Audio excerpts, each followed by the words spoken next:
After today's court hearing, it looks like Durk has no chance of getting out. The court update shows that the feds believe Durk paid to have two people hurt. The first is Stefan Mack, who was involved in the death of Durk's brother, D.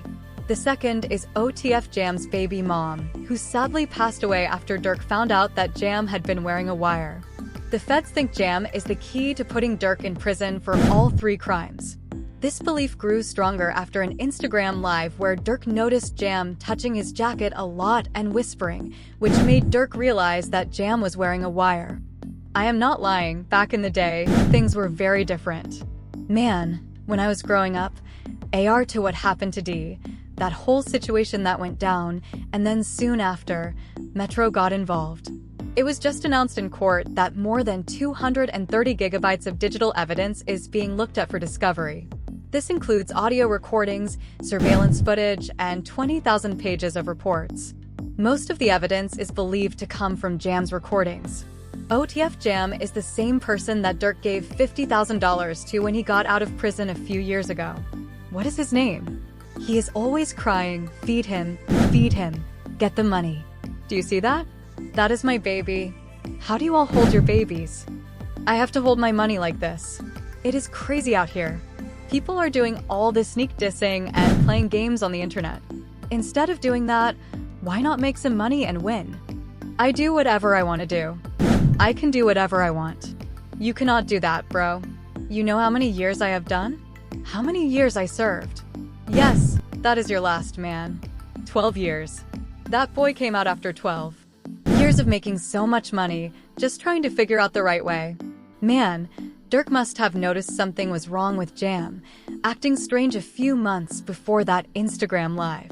It has now been announced that Durk has been playing a smart game this whole time. He knew Jam was going to cooperate with the feds. In an interview, Durk talked about how he can spot snitches around him from far away. He said, "I can talk to someone for just 5 seconds and know if they are going to cooperate." Durk saw it coming. Durk talked more about this, saying that he does not even tell his closest friends where he is living anymore. He knew that there were people inside his crew who were sharing information. He did everything he could to keep things quiet and make sure no details got out. You can hear the sadness in his voice when he talks about Jam turning against him. Durk said, "Nobody is ever allowed at my house, not even my best friend. I promise you, my best friend has never been inside my house. There are just people I cannot have around me, especially not near my space." Durk shared how different he is when it comes to keeping his family safe. He said, "I do not have family nights where everyone comes to my house. It is not like that. I am always watching, making sure everything is safe." He explained that he is constantly on alert, especially when it comes to his kids.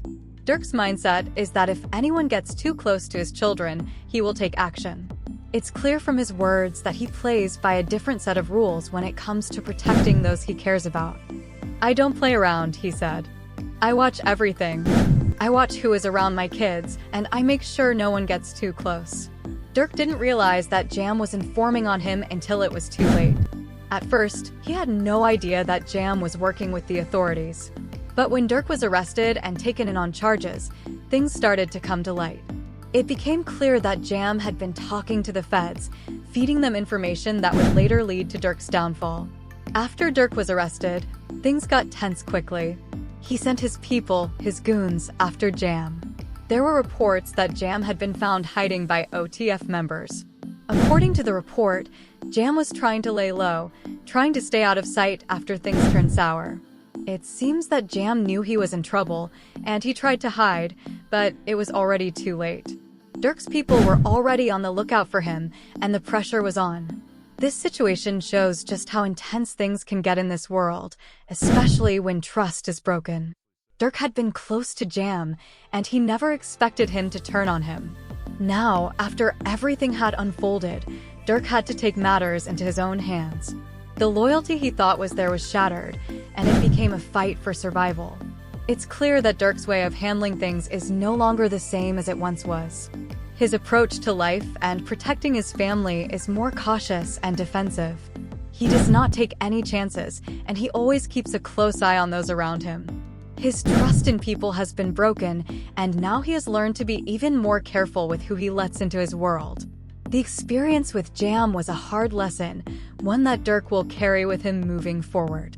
Out in a crib outside of Atlanta, sources claim Jam was dealt to punishment for snitching on Durk, which came with a photo of the scene where Jam was staying, although Jam and Lil Baby weren't the only men dealt with for doing Durk wrong, because prosecutors brought up another potential M for higher charge against Durk, with the official statement reporting Durk's linked in an unsealed file in a Chicago case that resulted in the passing of Stephon Mack. It's believed Mack was targeted as revenge for the passing of Durk's brother D-Thing on January 27, 2022. They haven't officially charged him, but he is being named in paperwork before his detention hearing today. On top of the statement, court documents revealed this Instagram post from Durk, which reads "for dang," and was reportedly posted the same day Stephon Mack was taken out. Even Durk was caught in this Instagram live laughing on what's believed to be the day after Mack passed. TW Fall said SLKH, what say SLAKH, with the feds having overwhelming amounts of evidence on Durk, like the 230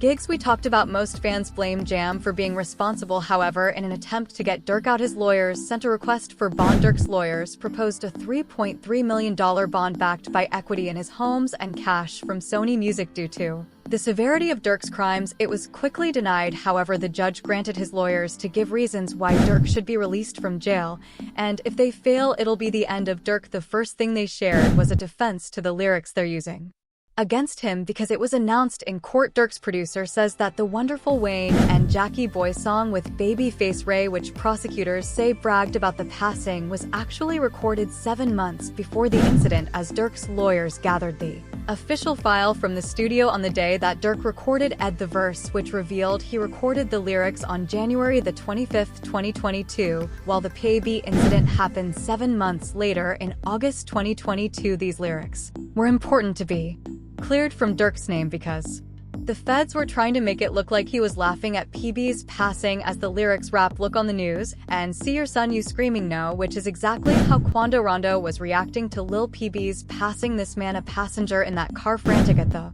sight. Even the other lyrics from the same song had Durk rapping "Told me they got an Addy, they got the location, go," making it seem like Durk was told of Quando Rondo's whereabouts and he sent his men to go get them, and it only looked worse when Brick Baby came out and said he would have dropped Wando's location for Durk if he ever asked. Why is that? Then this people like you lined up somebody from your hood like, "Listen, I didn't, but at the end of the day, what's wrong with giving my friend a address? Oh, this my boy, he lost his boy. Who did it? Could be a real I'm sh 9 times out of 10. If he had asked me, I probably would have been. See if he even asked anybody if this is even true, but 9 times out of 10, like I said, can I leak a bar? Sure, I said, if he make the car right now, I accept it, right? It's clear Brick Baby knows more about the situation than most people, but he agreed to never snitch on Durk. But with the prosecutors going after Durk harder, his lawyers responded with claims that Durk wasn't being protected in jail. With it, reported sources alleged Durk's fast prison transfer was caused by issues within his cell block. Being a high-profile rapper likely caused him to be targeted for commissary and money, which led to Durk's team believing that Quando Rondo sending hits after him in prison, because on the same day that was reported, Quando and Lil Tim did separate interviews talking about Lil Durk. Lil Tim, who did the act towards King Von, said the entire situation should have been avoided and that Durk just threw his life away trying to get revenge for a beef that they wanted to end. No, like, I was just protecting my little brother. When you did finally find out that it was King Von, who, how you feel? I was like, damn, if bro I did that. Stupid. __.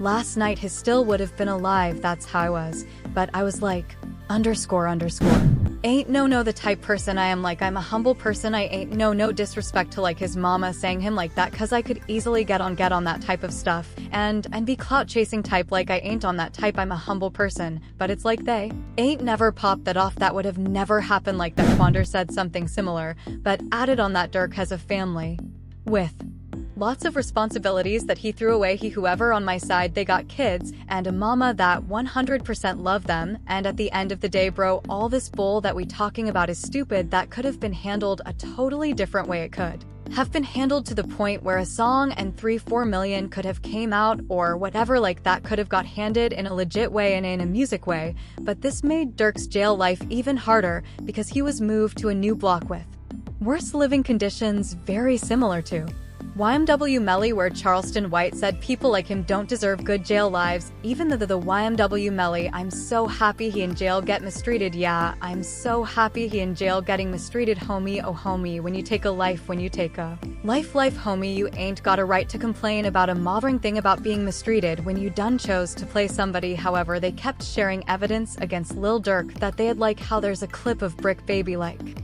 mentioned earlier, but this time he flat out said that you can't say Durk never slid for King Vav anymore because they got Lil Baby, making it look like he could have drawn federal attention to Durk's name. But was this an attempted hit, or say that no more than they put you as like who died you can't say that no more oh cause of FG Cash talking about who fetal charges in California no cause Little P, so this is about the oh what's the but I'm just saying they just say you can't say that no more with the feds knowing to look into Durk. Some of the first evidence they found was the connection between the men that took out Lil Baby and King V as they were seen shopping together years ago. This solitary stone go boss you good my boy, they got re here man cause he just stepped in the money man STN. Making it likely they also wanted revenge for V since they were friends with him, but with the help from DJ Academics, he announced the connection between the crimes and his album Almost Healed 2020 v 2021 his brother dies 2022 the who his brother they get clapped the who van at least a cousin of theirs get clapped 2023. He drops an album, I'm Almost Healed. You ever think about that, chat? It's like poetic 2020-2021 is brother 2022 get back for both those situations 2023 I'm almost healed. Crazy how which in turn caused rumors to circulate that more people than Jam were snitching on Durk, but OTF Bay calmed everyone down, no what's going on, but them people that's in them courtrooms man for real don't be false accusations, y'all don't even know what the going on for real. Y'all really be trying to play Inspect the Gadget, and all this y'all just be weird as that's what I be talking about man. Like first y'all through the Jams rumors out there, now y'all talking about Vun a snitch gang a snitch on what y'all don't even really know what's going on for real. My kids, y'all really just be running, and that's why I don't participate, and nothing that got to do with nothing illegal, cuz if y'all be trying to get him put under the jails as we would then even hear from Durk himself from a jail phone letting everyone know he's standing strong and not going into protective custody. This call is from a federal prison. Say what BR I said, I know you're, but if you need anything you know I got you. Appreciate that count, yeah I know how that be bro, don't matter bro, we ain't never moved our money except for that first time once it was that once it was like then it was everything was his. Yeah, I what PC I'm say they like man you know you man send me upstairs whatever it is I got to add. Sure, fortunately an official lawyer talking about the case and said how he believes that Durk could be set free if no one else snitches on him, so it all depends on the hunger of the US attorney and the USA that's involved, and if they want this individual badly enough they'll make very attractive deals for these individuals. What is a very attractive deal look like? I think they go for the lowest hanging fruit. Whoever you know didn't actually, the guy you know, maybe someone that was involved that didn't actually, or someone that, but it didn't hit, you know they're gonna have forensics, so they'll take whoever is the least culpable, and I think that they'll approach him and make a deal with him with that'll be the most attractive, and if that guy doesn't make a deal then move on to the next guy, so usually that's what happens, right? You go for the lowest hanging fruit first. The guy that you think will flip the guy that didn't really have that much involvement. And I think what also is interesting with the indictment is it wasn't just money. They're like, oh, it could have been money or it could have been career advancement. We even saw it announced. Kodak Black's attorney Bradford Cohen says Durk has a chance to beat the King Von and Quando Rondo revenge case unless OTF testifies against him. He says, I'm hesitant to say they have a slam dunk case on Durk Banks. I think they have a long way to go to prove the conspiracy against him when it comes to Durk Banks. You know, so far I've seen one text that says don't have them associate my name with any kind of flights that they're taking. Certainly that's not a good text, but is that the only text? Because that doesn't, you know, that in itself doesn't stand on its own. Certainly it's circumstantial, but like I said, we have to wait and see what other evidence they have, if they have a snitch, if they have videotapes or audio tapes of him saying something. Think that's a lot different than hey, just make sure you don't associate my name with these guys. So I'm hesitant to say that they have, you know, a slam dunk case on Durk Banks.